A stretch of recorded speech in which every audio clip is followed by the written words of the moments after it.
Kasih, karunia, dan damai sejahtera dari Allah Bapa kita dan anaknya Tuhan Yesus Kristus menyertai kamu sekalian. Amin.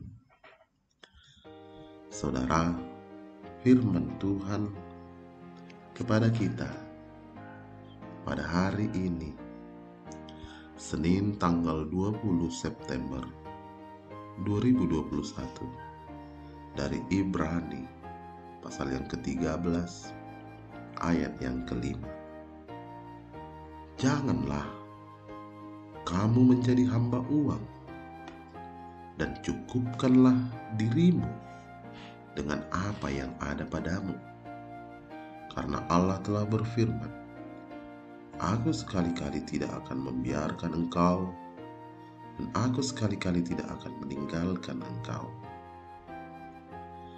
Unang mamar holong di roha hepeng, pangalahomuna, hasabab kamuma nadong.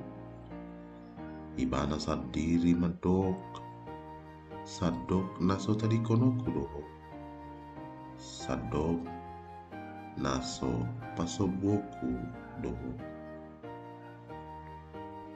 Demikian firman Tuhan.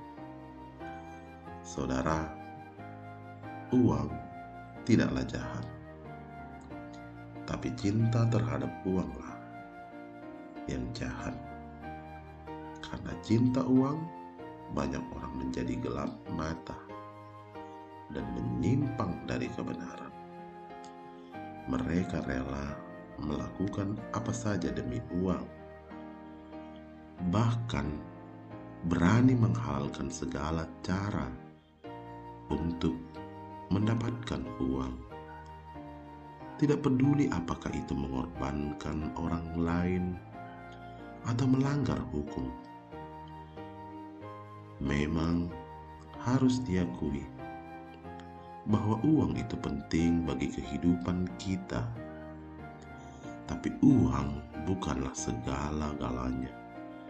Karena banyak hal di dalam kehidupan ini yang tidak dapat diukur, dibeli, dan digantikan oleh uang. Apakah uang bisa membeli sukacita, bahagia, ketenangan, apalagi keselamatan jiwa? Tentu tidak. Salomo yang meskipun memiliki kekayaan yang melimpah, bahkan dikatakan bahwa Raja Salomo melebihi segala raja di bumi dalam hal kekayaan dan hikmat. Salomo mengakui bahwa berlimpahnya materi ternyata tidak menjamin kebahagiaan seseorang. Salomo berkata, siapa mencintai uang tidak akan puas dengan uang, dan siapa mencintai kekayaan tidak akan puas dengan penghasilannya. Ini pun sia-sia. Pengkhotbah 5 ayat 9. Ketidakpuasan ini bersumber dari cinta uang yang hati yang terfokus pada kekayaan semata. Karena di mana hartamu berada, di situ juga hatimu berada. Matius 6 ayat 21. Karena cinta uang dan hati yang melekat kepada kekayaan, seseorang tidak pernah merasa cukup.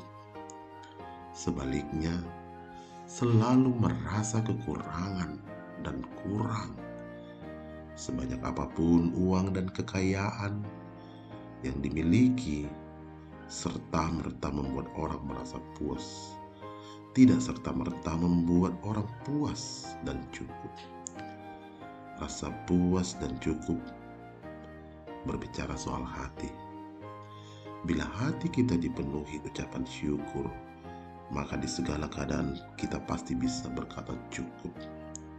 Cukup tidak berarti kita berhenti bekerja dan berusaha, malah berpuas diri. Kita bisa berkata cukup bila kita melihat dan menikmati apa yang telah kita terima dan dapatkan, bukan pada apa yang belum kita peroleh. Rasul Paulus menasihati kita, mengucap syukurlah dalam segala hal, sebab itulah yang dikehendaki Allah dalam Kristus Yesus bagi kamu. Amin. Kita berdoa. Terima kasih Tuhan. Tuhan menganugerahkan kehidupan kepada kami dan kehidupan kami dalam rancangan-Mu. Dan rancangan itu adalah rancangan kebaikan. Tuhan tidak pernah sekali-kali meninggalkan kami. Bahkan kami selalu dicukupkan oleh kasih-Mu. Karena itu Tuhan sadarkan kami. Kuatkan kami dalam kehidupan ini. Dalam Kristus kami berdoa. Amin.